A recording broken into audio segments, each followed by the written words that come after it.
Alright guys, so if you are battling to understand why your Samsung Wobble washer has stopped working, I'll just give you a quick guideline as to how I fixed mine.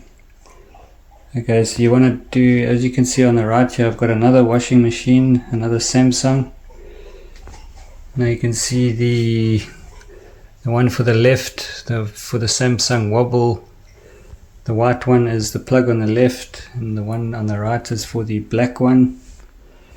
So what you want to do is just do some basic checks first. As you can see, both are on, and on this one here, when I hit the power button, nothing works. Okay, the common issues with these is either the power button or the start button won't work. Now you'll see on the black one, you'll see it comes on and it goes off. On this one here, doesn't work. If I just swap over the black one, just to rule out that it's not the wall connector, because if the wall connector is faulty, then the black one won't come on. As you can see, it does come on. So we know for a fact that it's not the wall connector. As you see, I've swapped that one now, and it still won't come on. Okay, so another basic check you want to do is pull out the connector and just open it up and just see if any of the wires have come loose or if there are bad connections inside the actual plug. Okay, once you've confirmed that all of that is good, nothing is loose, then you want to check quickly. You want to check for power at the actual brain of the washer, which is the PCB board, which is underneath here. So how do you get that off? You just remove one screw here and one screw here. I'll do that quickly and then come back to you. Okay, once you've removed those screws, then you just want to flick it up. So you'll just flick it up like that. Turn it over. Okay, then what you want to do is remove the 4 screws, 1, 2, 3, 4, and then take this the PCB board off. It will separate from the button, from the panel part. It will separate from there. You want to take it off, but make sure while you're doing this, make sure all of this is off and unplugged. Okay, so I've separated the PCB board from the actual panel. Alright, so now I'm going to put that panel somewhere else on the side. So this here is the brains of the actual washing machine. You can see your main power and stuff comes from the side of the machine, and then it runs all the way to the other side. So another basic test we want to do is just to test for power on this the main feed that goes into the PCB board is this plug here on the left.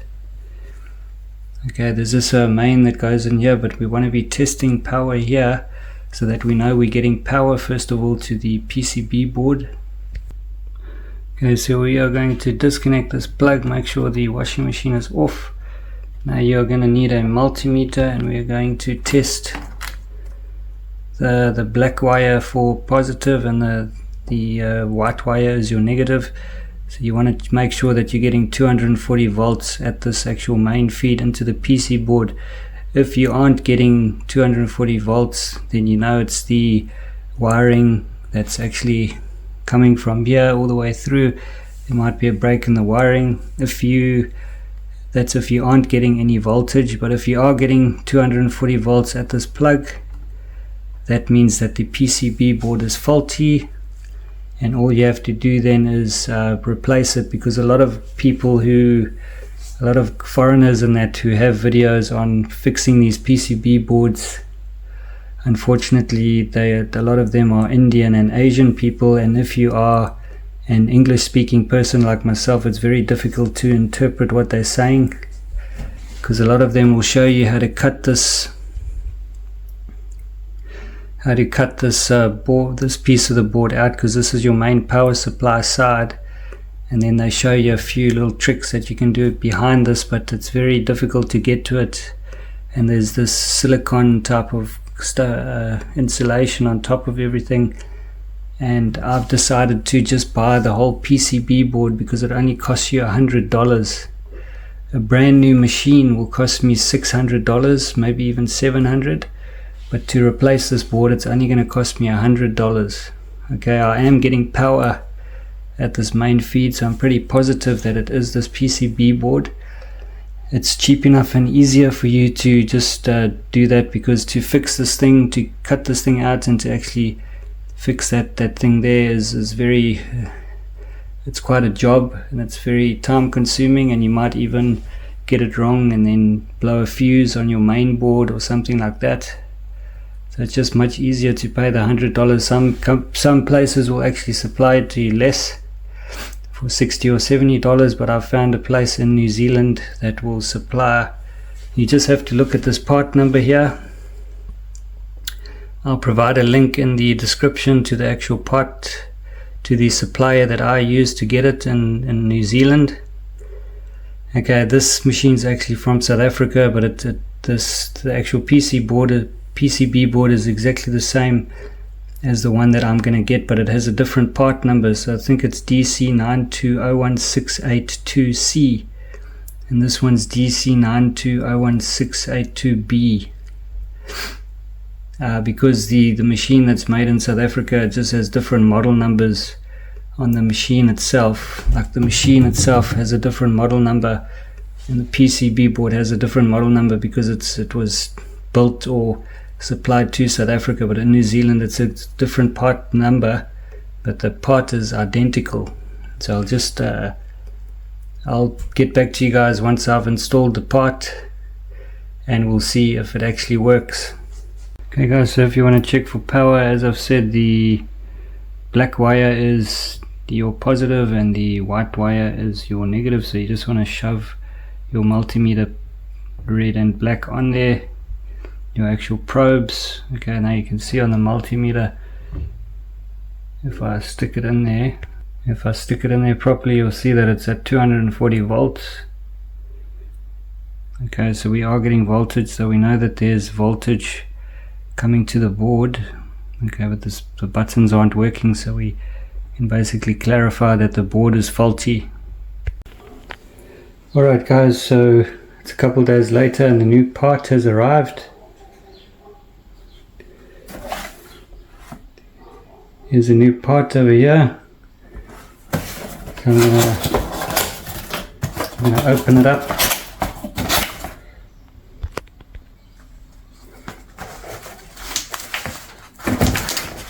Difficult to do this with one hand, but here's the new part. You can see if we compare it to the old one, yeah, it's the exact same thing.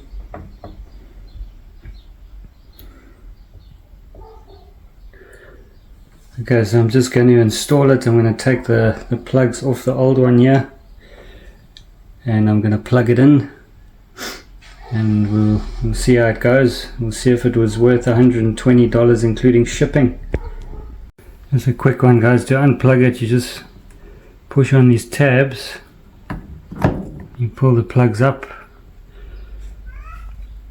and with this one you just do that on each one. You just push on that tab and then pull up. You just push on that and then pull up at the same time. Alright, I'll get back to you once I've put once I've removed it and plugged the new one in. Alright guys, so it's all plugged in. It looks like that plug over there, there's no plug that goes in there. It makes sure all your wires are tucked in the correct places. All the wires must tuck underneath here, so that's all set before you put the panel back on. But we can do a quick test before I put the panel on, because this button here was the button that was giving me trouble, which is the on and off button, which is this button here. So I'm going to switch it on here. You can see that little light flickers when I switch it on. I'll switch it on. Right, now we're going to test this button. Now you can see the machine comes on. Okay, everything's working. I'm going to run the machine, put everything back, and then I'll get back to you guys just to test it properly. Hey guys, make sure when you're putting this panel back on here that these dowels over here go properly into these slots over here on each side. You see that dowel and that one there, and then it's all got to screw down properly, but you got to make sure everything goes into place properly, because these over here are your buttons and they got to be at the right position so they make contact properly with the button. There should be no gaps, so make sure you got this cover back in the right place and that none of the wires get in the way or anything like that when you're installing this panel back. Okay, so I was struggling to get this cover back on, and the reason why is because these little dowels here, these over here, need to go underneath here. So this needs to go over this. There's two of them, there's one on each side. This here needs to go over this, and then these dowels need to go in there. Okay, so they'll go over just like that. See, one there, one there. Once you've got all of this in the right position and the dowels are in there each side, then you'll put your one screw in there, your second screw there, third screw there, and fourth screw there. Then you can flip it over and put in the final two screws there and there to hold it in place. Okay, so once you've got your screws in, make sure your wiring is orientated like this in the correct positions. Okay, exactly like this. And then all you do is you flip it over. And you'll see that there's a few grooves over there that's folded backwards a bit, fold it upwards, and then slot it in. Just push it in and it should click in. Then put your final two screws. These ones are a bit rusty. Put your final two screws in on the side, and then load up some washing and do a bit of a test yourself.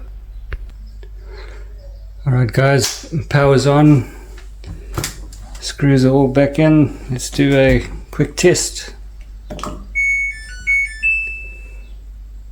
Alright, everything works. Okay, now when I do get some washing to load up here, I will add in a clip of the washing machine actually working again. But okay, now I'm pretty confident that it is going to work. So it looks like my money has been well spent, about 120 bucks. This washing machine was 10 years old, so now it's been given a new life for just over $100 instead of throwing it away. And now I don't have to spend $700 on a new machine, and I've saved it for 120 bucks including shipping. And just testing a few of the buttons. I won't push start.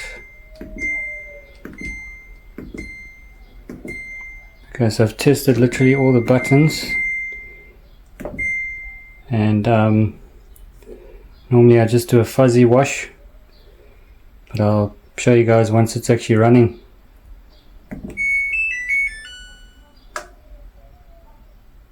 Another thing guys, while you're doing this, also clean out your washing machine filter, your magic filter. Get a toothbrush and just clean it out. There'll be a lot of gunk in here. You can see on the light this one's very clean because I've cleaned it out with a toothbrush and also with compressed air.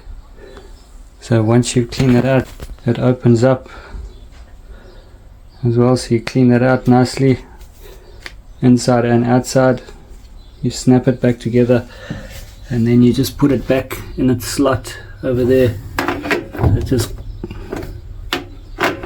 goes like that, then it just snaps in, and that can save your water pump and the mechanics of your, the mechanical side of your washing machine, that can save that from taking strain. There's this little filter inside of here, so once you take this off, if you look at the hot side, it's this here, it'll look like this. So you want to clean out and blow out this little filter, and then put it back, and then put your pipe back on. That's another little tip, so you clean out both your washing machine's filters.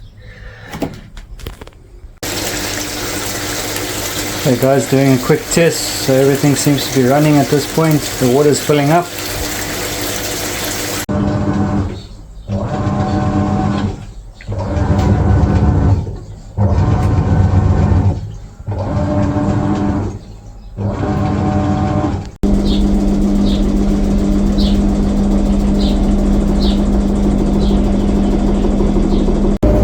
Alright guys, so the full cycle is nearly over.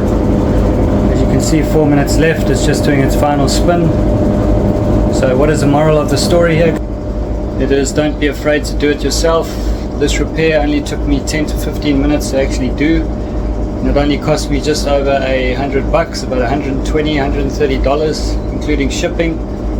The biggest wait was waiting for the part to arrive, which was 2 days from the time of order. It only took me, as I said, 10 to 15 minutes to swap over these panels and to swap over the PCB board. So I hope this video helped guys, and always remember, fix it on the cheap yourself. Don't be afraid to do it, because you never know how easy it is.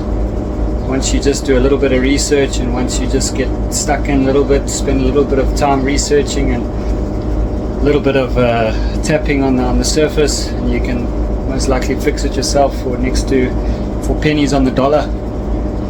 Take care guys, hope this video helped. Peace. Catch you in the next one. If I make another one on these type of repairs, I'm pretty keen on doing so. Cheers.